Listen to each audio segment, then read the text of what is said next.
Hey, Mrparka here to do week 30. I have some movies to review for you and two new segments. Hope you guys will like them. I'm going to start off with The Sword and the Claw by Afka Films. Yeah, this one also includes a movie from '81 called Brawl Busters. The Sword and the Claw. This basically follows the story. There's nothing really basic about it. This movie is insane. I believe it's Turkish. We have these two forces pitted against each other, a kind of like a Turkish army deal, and this evil Catholic empire, which they're dressed in a lot of robes and whatnot. What happens is the Catholic army surrenders to these Turkish army, and pretty soon enough they backstab them and kill everybody except this child. Almost everybody in the kingdom except this child. This child is left in the wilderness, and he is raised by lions. All these characters, all these family lineage have this birthmark on their back, so they know that they're from this lineage. This guy is also called Lion Man, which is this movie's AK name, and Lion Man basically starts fighting against the Catholic group to help the Turkish guys eventually, after a lot of misunderstandings, and the Turkish people realize this guy is their rightful owner. But the kingdom, the Catholic kingdom, also has somebody who's not necessarily the king, the guy who's running that son. He also has the mark. So it pits these two brothers that don't know they're brothers against each other. It's similar to stuff like Eric the Viking by Mario Bava, which was a ripoff of the Vikings, which I had not seen, but it's the same story. It's these two brothers that don't know they're brothers that are constantly at each other's throats to kill each other. What makes Sword and the Claw great is it is nonstop action. It is absolutely ridiculous. And at one point, the character gets these metal claws on his hands. He is super strong. He basically runs through the entire movie jumping in the air, ridiculous levels, high, like he's jumping off a trampoline, and comes down and scratches people in the eyes. It's nonstop fun. It is absolutely ridiculous, and the end fight scene is top notch. For entertaining value. It is goofy. It's ridiculous, but it never stops being entertaining. There's lots of strange characters in here, like these tough guys or strong guys. It gets repetitive at points. It's highly repetitive. It looks damn good for how low budget I'm sure the movie is. It's really fun. It's a simple story not a simple story. It's a story that's been stolen. And done a bunch of times. This one has plenty of action, plenty of bad guys, plenty of stupid blood flying everywhere, and the main baddie gets his comeuppance in an amazing way. Brawl Busters, on the other hand, is this strange Chinese movie.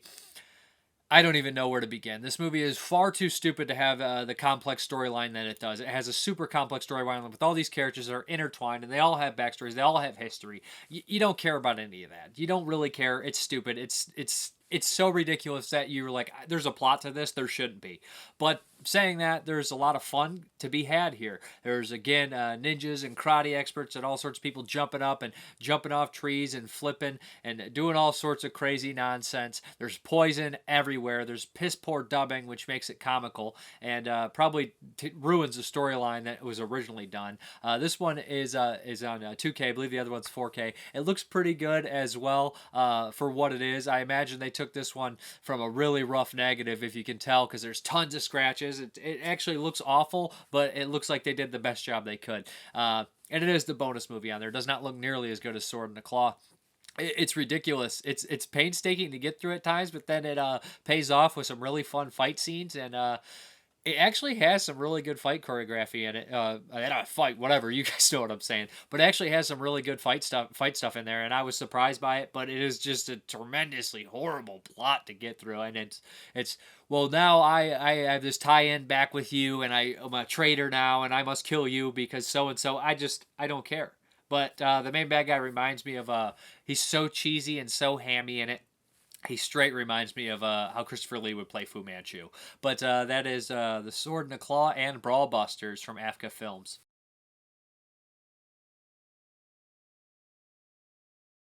The next one here, it's a part of a box set. I'm only going to review the one title out of it. It is The Last Picture Show. This is the big old box set I bought. I decided to watch that one first. The Last Picture Show is a 1971 movie by Peter Bogdanovich. He's a big director, did lots of stuff. I'm not super familiar with him. I know he also did Targets. This movie has Jeff Bridges in it, Ben Johnson, Ellen Bernson, Cloris Leachman, Clu Gallagher. I know a lot of people enjoy seeing him. It's got a great cast. Sam Bottoms and Timothy Bottoms are also in it. It's a tremendous movie, and I was a little bit disappointed I hadn't seen it until then. I'm kind of catching up. You guys know that. But the last picture show takes place in like the, I want to say 50s in this small Texas town. It's a coming-of-age story about this young man who's coming to age, and he's starting to realize all these horrible things are happening to him. Not happening to him, happening to this, like, in his life. It's just all these horrible things around him.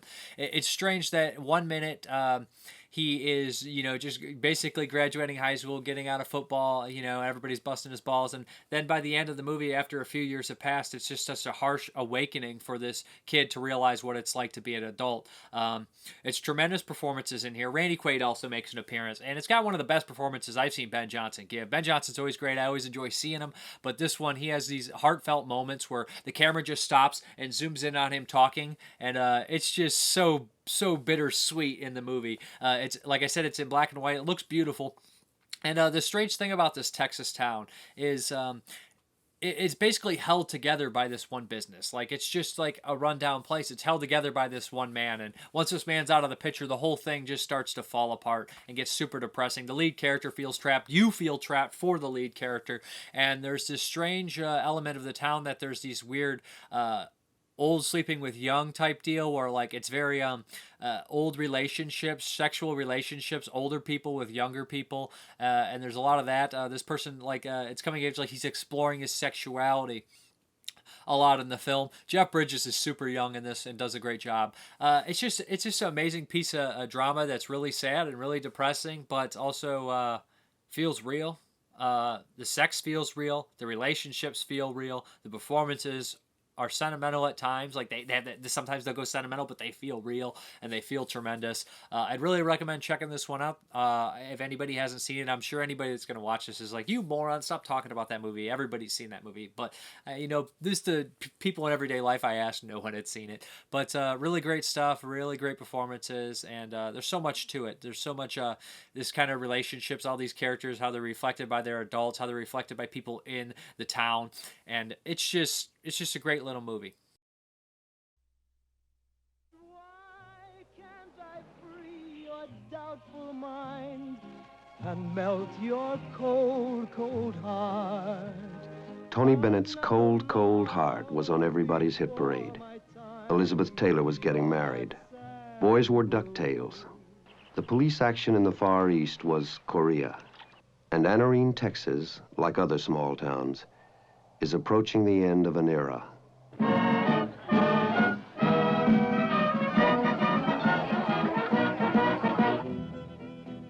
heard about the ball game last night. 121-14. Must be pretty near a record. What you think he'd do if he found us? Shoot us, probably. But, Mama, it's a sin, isn't it? Unless you're married, you know I wouldn't do that. Don't be so mealy-mouthed. Tough it out, tough it out. You gotta be men like the rest of them. Ain't none of you pretty enough to be women. You boys can get on out of here. I don't want to have no more to do with you. I've been around that trashy behavior all my life. I'm getting tired of putting up with it.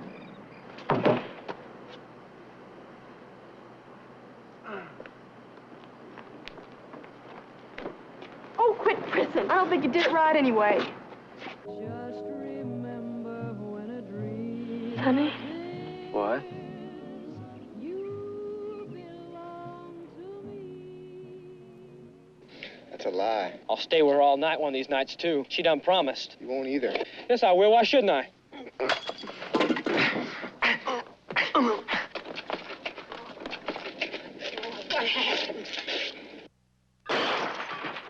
I'm not sorry for you.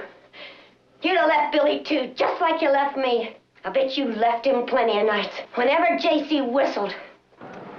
So long, buddy. So long, Dwayne. Be careful. I'll take care of the mercury for you. I'll see you in a year or two if I don't get shot.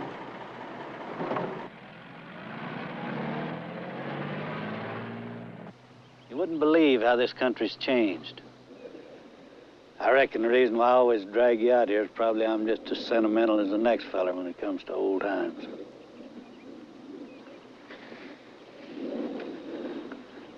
Old times. Anarene, Texas, 1951. Nothing much has changed. Your cold, cold heart.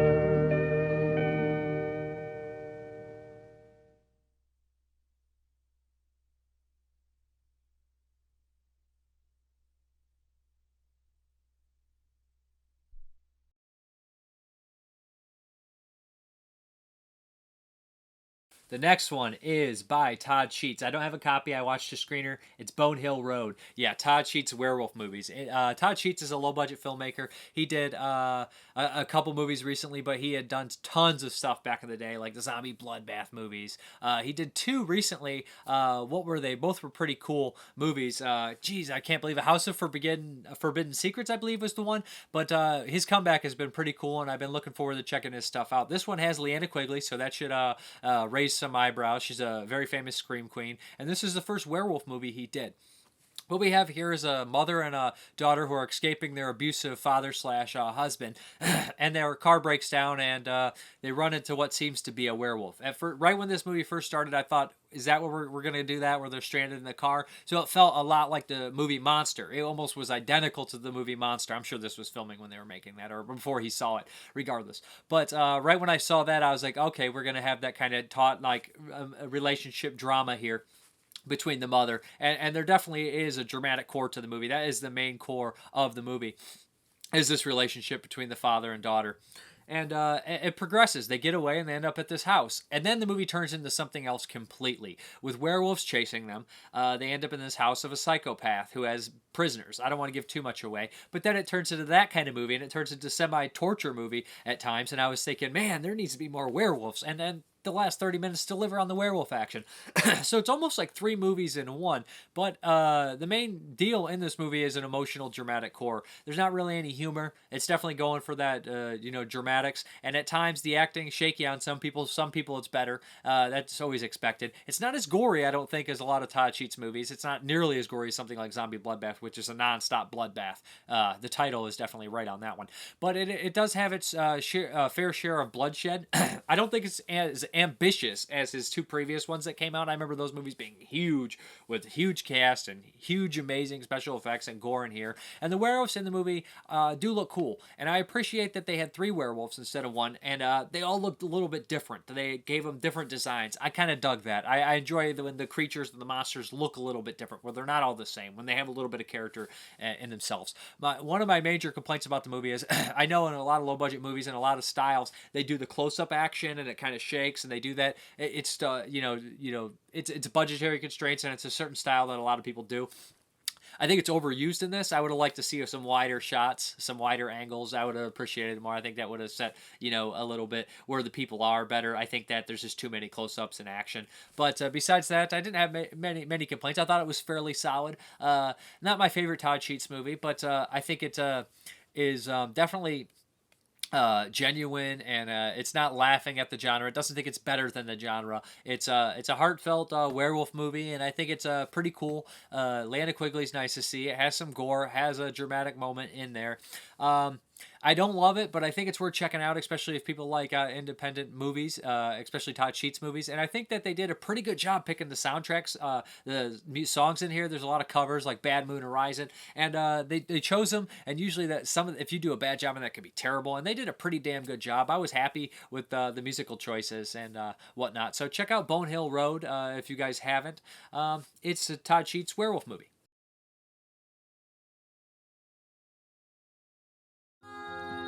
I see a bad moon rising. I see trouble on the way. What's out there? It's not a bear. I see earthquakes and lightning. I see bad times today. Take me! Don't go around tonight. It's bound to take your life. There's a bad moon on the rise. Get in the back! Go! Go, go, go, go!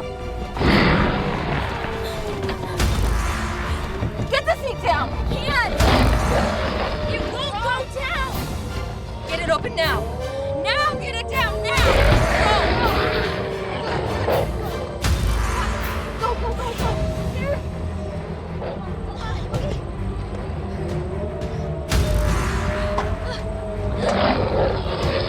Don't go around tonight. It's bound to take your life. There's a bad moon on the rise.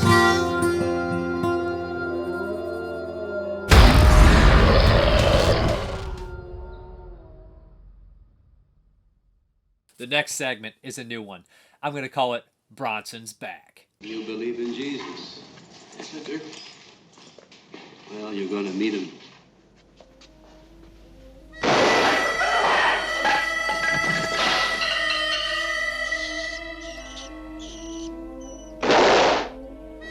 Yeah, the first one of Bronson's Back is Violent City. This was released on Blue Underground disc.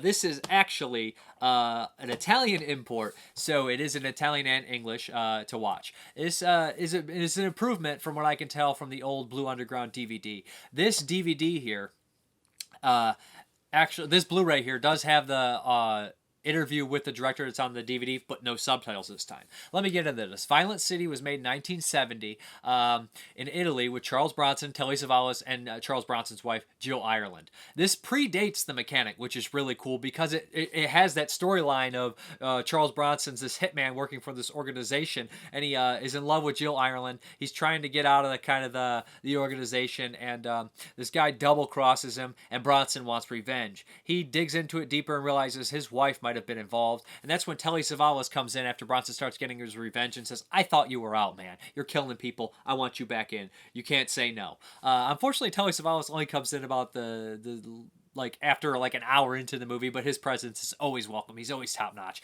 This is actually a really good role for Bronson because Bronson gets to work opposite of his wife, and his wife is kind of like just basically, manipulating everybody, and Bronson's still obsessed with her. He plays this kind of I don't even want to say he's a bad guy, which I like seeing him play a bad guy at times, but he's haunted. And it's one of those things where you become devoured by something, devoured by revenge, devoured by, something that kind of what you think is justice. And there's some good action, especially in the beginning. There's lots of crazy point of view shots, like the car. I think there's even one on boats, stuff like that. They do lots of weird point of view stuff. And it amazes me that this predated The Mechanic, which has a similar storyline, a little bit different. But it adds the femme fatale, I guess, who's kind of pulling all the strings in here. The end of the movie is kind of a gut punch. It's really dark. It's really crazy, and it was kind of surprising to see that happen in here. There's some good car chases. There's some weird rear projection in the movie. For all in all, I know this is getting a Blu-ray release in Germany soon. It might already be out. This one looks fairly decent. There is scenes in here where it does go into Italian with English subtitles, but for the most part, it's in English. And I think it's an improvement on the DVD. It's a solid Bronson movie with a great performance by Telly Savalas. It looks good. There's a fair amount of action, a fair amount of nudity in here as well. But I would check out The Violent City. I'm probably every time I have a Bronson movie, I'm gonna do the little opening and talk about the Bronson and whatnot in it. Hope you guys like it. Let me know what you think of the opening and the closing. But that is Violent City. You guys like Bronson, check it out. It's probably one that maybe not that many people had seen. And if you don't feel like importing a disc, you can always grab the Blue Underground DVD that probably shouldn't be very expensive. This ain't over. $20,000. That's not bad, Jeff. Besides, it's not really a crime. My uncle's 80 years old. 80? All it means is giving him one little push. You'll have no regrets. Hey, look, I want to make you happy. So if you say okay, I'll even hire this friend of yours. What's his name, Killeen? Killeen, you can't hire. If I want him, I take him or anybody else. Where are the photographs? I want you to join our little family. I've been an orphan all my life, Weber. So look, you draw a regular salary, pension, you'll have all the freedom you want, always. There's no divorce from our family. Lined up like they were in uniform. They're just clerks nowadays. killers with a time clock to punch and an old age pension.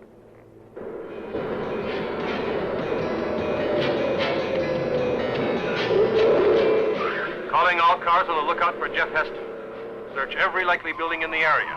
Cover parking lots, movie houses, parks, and all streets. Question all persons who might have seen him or know of his whereabouts and communicate to headquarters immediately. Urgent, we must know the direction he's heading in. Repeat, we must know the direction he's heading in. He is an extremely dangerous individual and sure to be armed. Why is it whenever I'm with you, I always end up in the middle of blood and violence? Well, it happens. The whole city is full of blood and violence.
The next segment here, this one is going to be a little embarrassing for me. I'm basically, you know how I said I'm like taking this journey and watching a bunch of old movies that I should have seen years ago. Lots of kind of mainstream classic movies. I'm not going to be watching too many mainstream new movies, but I'm watching a lot of mainstream classic movies.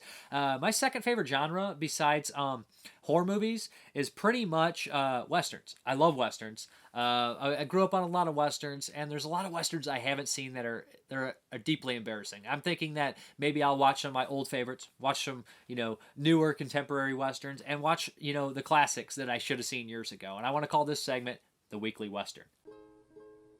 Let's go.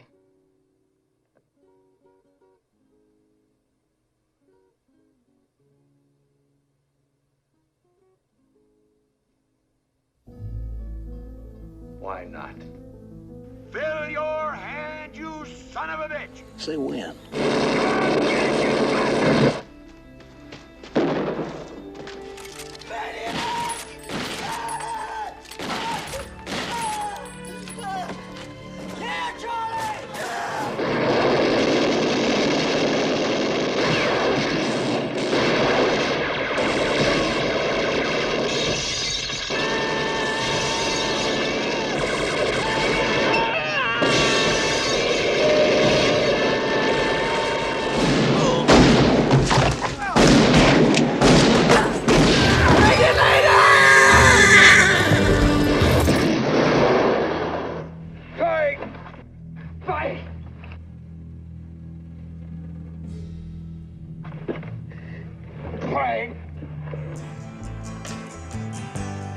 Feel I'm knocking upon heaven's door.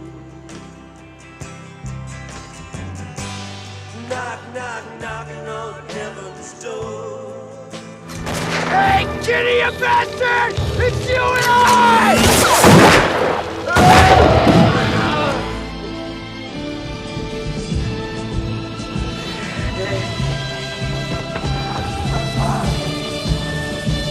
I don't deserve this.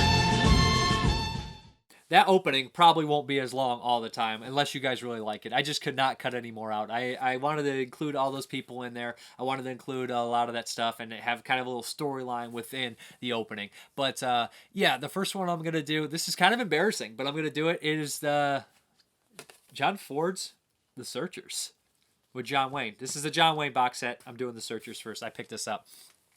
Yeah, this movie was made in 1956. It was one of my dad's favorite movies. For years and years, I saw parts of it on television. I never watched it. It is probably the most influential American Western film ever made. All the directors of the 70s love this movie. John Milius, Martin Scorsese, all these guys, you know, Peter Bogdanovich, they're inspired by this movie. And watching it and paying attention to it for the first time ever, I can see it. Even they mentioned in the Dillinger commentary that the shot of Warren Oates' character, Dillinger, coming up to the house is reminiscent of The Searchers. And it is. This prairie home, this farmhouse coming up. It's probably one of the best shot movies ever, from what I can tell. The composition is amazing. The foreground, the background. Basically, The Searchers follows Ethan Edwards, John Wayne. He comes back after a hiatus from being in the war to see his family. And pretty soon he goes out with a scout group to check on these Indians that are supposedly doing some cattle murder and cattle raid or whatever. He comes back and his family's been slaughtered and his nieces have been kidnapped. There's a stepson or adopted son that went with John Wayne. He is part Native American. John Wayne hates Native Americans in this movie, so that causes this turmoil. He says, "You're not really my nephew. You're not blood kin." So they end up going to search for their family. And along the way, you learn a lot about John Wayne. You learn a lot about his supposed nephew. And you learn a lot about the scenery. It looks beautiful, great composition. And what they point out, all the directors on the interviews on here talking about the movie, like John Milius and Martin Scorsese, and the commentary on here by Peter Bogdanovich, they talk about how smart Ford was when he framed shit. He framed it so well. He only does a wide here. He only does a medium here. He doesn't do close-ups. His close-ups are minimal, and they're used for dramatic effect. At a point in the movie, John Ford sees these women and who are captured by the Comanche. They call them Comanche in the movie. Comanches. And they were basically grew up in the tribe, so they're no longer, they're not like the typical white people he knows or the typical people he knows. And he just gives the dirtiest look when he's walking out there. And they use this close-up. They zoom in on him, and it is an amazing performance in there. Anybody who says John Wayne can't act hasn't seen this movie. I always enjoyed him. He's a character, you know. And he does a lot of good moments in here, emotional impact when he has to tell a guy that his fiance was murdered and raped, and what he does is, "You want me to spell it out for you? I don't want to talk about it. Don't ever ask me about it again." And when he loses it there, it's just so you can. It's such an emotional moment in there because you don't usually see John Wayne lose his crap. So when he does, you're like, "Oh wow." In this one, he's a violent guy. And like they were talking about, the movie isn't racist. It has a racist character in the movie, which makes it interesting. It's a complex character. It's a complex story with a character who's complex, who has a lot of problems. And that makes characters interesting to me. When a character's complex, it makes them worth watching. If this guy's good and this guy's bad and that's all there is to it, it's not worth watching it. I want to see these shades of gray. Like they talk about John Wayne being heroic in here, that he can do all this stuff, but he also has this bloodlust that can't be satisfied. It's a very intriguing movie. The violence all happens off screen on purpose. They talk about that in the commentaries. Well, they say they do that so you don't, and that's kind of a common thing in the old movies. You can imagine how much more, bad it would be. And it's led by the performances. Harry Carey Jr. pops up in here. Some other people as well. Natalie Wood. Of course, it has some of the Native Americans are just, in red face. I think the lead bad guy is. But it's nearly 2 hours long. It spans a 10-year period. You get to see John Wayne age. They go through all these different locations that look beautiful. Like I said, the framing's great. The foreground's great. The background's great. The compositions is just, it's a wonderful thing. There's lots of good character actors in here that are having fun. There's moments of comedy as well. And I was listening to this professor talk about this movie, and he basically said they always set up comedy with something, and then they'll play it later as a tragedy. And they do that very well in here, and I didn't even realize that till he pointed it out. But The Searchers, if you haven't seen it, it's probably every guy over 50's favorite movie. Definitely their favorite Western. My dad loved it. Lots of people always talked about it. And I think it's really complex and really well made. And it's hard to rate something like this. What do you give a movie that's considered the best Western of all time a rating? I can't do it. I don't know how to do it. I just know that it's a vastly important movie. The disc on here, this special edition, it includes 5 movies, but I'm only talking about The Searchers. I just bought this, but so it's not going to be in the update. But it includes, kind of 3 directors gushing over how much they love The Searchers. Curtis Hanson, Martin Scorsese, and John Milius. John Milius' Dillinger is amazing, and you can tell it's inspired by The Searchers. But there's also behind the scenes where it has quotes from the actresses and actors and other people that love the movie. It's a beloved movie for a reason, and it's a great performance by John Wayne. He's a very intriguing character, and it's kind of heartfelt that he's kind of faced his problems at the end, but he knows that they're not over. He doesn't really belong there, and that's just an intriguing character and done right, because some of those characters I'm not a big fan of. But Ethan Edwards is a great character, and The Searchers is a great movie. I don't know why I'm talking about it, but I hope you like this segment. There'll probably be more, because I've been getting into Westerns a lot. The older I get, the more I like Westerns. But yeah. Deserves got nothing to do with it.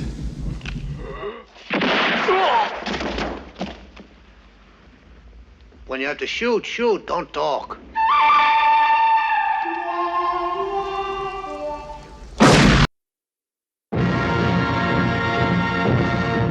From the thrilling pages of life rides a man you must fear and respect. A man whose unconquerable will and boundless determination carved a lusty, rough, and boisterous slice of history called The Searchers. It's John Wayne as Ethan Edwards, who had a rare kind of courage. The courage that simply keeps on and on, far beyond all reasonable endurance, never thinking of himself as martyred, never thinking of himself as brave. So we'll find him in the end, I promise you.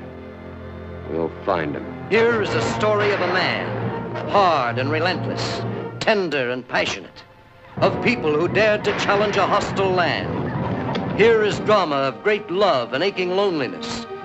I found him. I found Lucy. What you saw was a buck wearing Lucy's dress. I found Lucy back in the canyon. What was she? What do you want me to do? Draw you a picture? Spell it out? Don't ever ask me. As long as you live, don't ever ask me more.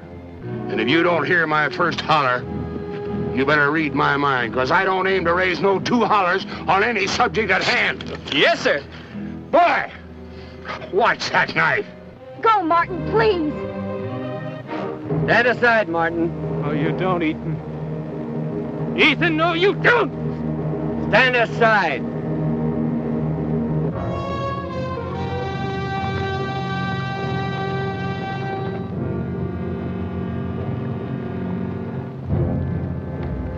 Looks like you got yourself surrounded. Yeah, and I figure on getting myself unsurrounded. Let's go!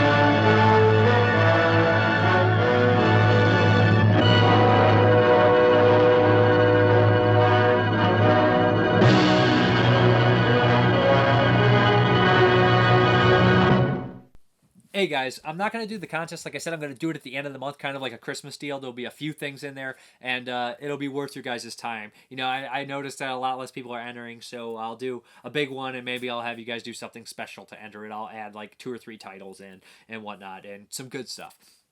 But let me hop right into the questions. John Wilhelm, have you delved into Spanish horror? Do you have any favorites? I have, here and there. Sorry about that. It's kind of a weaker. I love the Italian stuff, but my favorite, one of my all-time favorites, is Let Sleeping Corpses Lie. And a lot of the Let Sleeping Corpses Lie by Jorge Grau is an amazing movie. It's probably one of the best zombie movies ever made. It's creepy, and I love how they incorporate the breathing of the zombies in with the soundtrack. It's just a wonderful movie. I know I've seen a lot of the Italian, Spanish co-production giallos and stuff like that, but they're not come to mind. Tombs of the Blind Dead as well is excellent, but Let Sleeping Corpses Lie is the one. Man, I love that movie.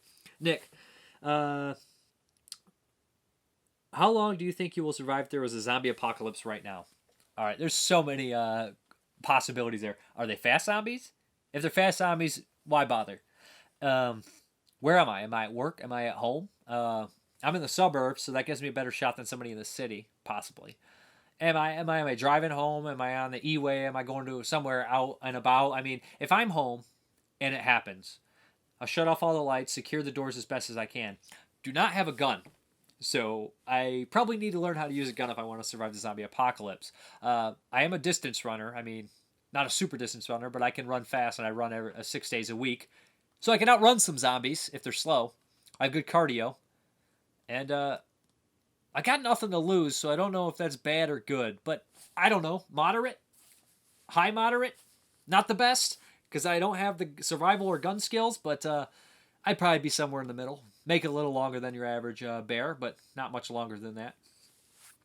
Okay, let's get into the update. Quite a lot here. I'll start off with the Blu-rays. This was dirt cheap. This is the Omen box set. Deep discount had it for like $11. This only includes the Omen 1, 2, and 3, and the remake. No Omen 4 TV movie, so keep your old DVD box sets. Then we got The Conversation, which I have never seen, but this is by Francis Ford Coppola as Gene Hackman in it. It's a very popular movie. We got the Clint Eastwood Blu-ray set here. This has 7 movies on there. Yeah, this has, let me read for you, 2 Mules for Sister Sara, Joe Kidd, High Plains Drifter, which I love, Coogan's Bluff, The Beguiled, Play Misty for Me, and the Eiger Sanction, which I have not seen. That's that one at all. I don't hear anything about that one, but I've heard a lot about the other ones and seen parts of them. But this is basically just the 2 sets in there, the thriller and the Western collection put together. It's a good price. I picked up the Godfather Collection. Believe it or not, I've never seen Godfather 2. I've only seen Godfather 1. This is what I'm talking about. Look how lame I am, guys. I haven't seen that many. We have the Lucio Fulci movie from, what is this, 88 Films, Aenigma. If you guys haven't seen Aenigma, it feels like Lucio Fulci was doing like a Dario Argento thing where he's like, now we have snails. And it's not great, but I had to have the Blu-ray because I love Fulci. Almost Human by Shameless.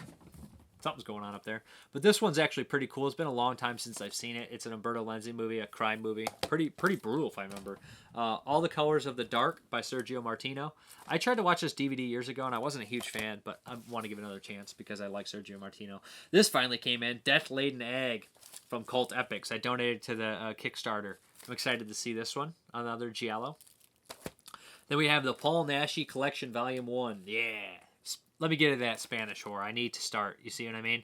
This one comes with Horror Rises from the Tomb, Human Beast, Vengeance of the Zombies, Night of the Werewolf, and Blue Eyes of the Broken Doll. Really cool. Who is it? Barnes & Noble had an Arrow set. I got Wake Up and Kill for $15 and Vamp for $15. You know how long it's been since I've seen Vamp? Then we got the Vinegar Syndrome stuff that came from Black Friday. Pick up.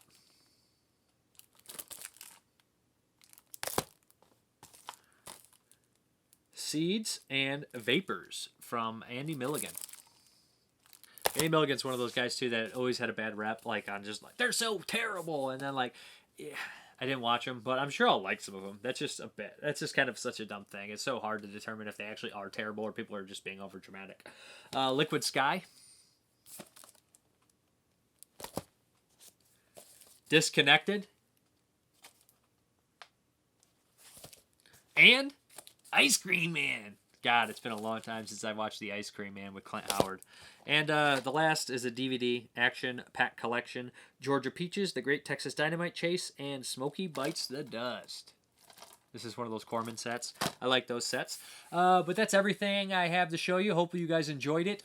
You guys also know that there's audio versions of these. The first 18 episodes have all been turned to audio versions. So like their pairings 1 and 2, 3 and 4. When I get caught up, I'll start putting them up live with this. But I hope you guys enjoy it. The audio ones can be found at Podbeam. Shut Up Brandon. Search for that. Brandon Zalkill also does a weekly podcast on there where him and his wife watch Weekly Rental. So you guys can subscribe to that if you'd like. There'll be a link below. There always is. But thank you very much for watching, and you guys have a good one.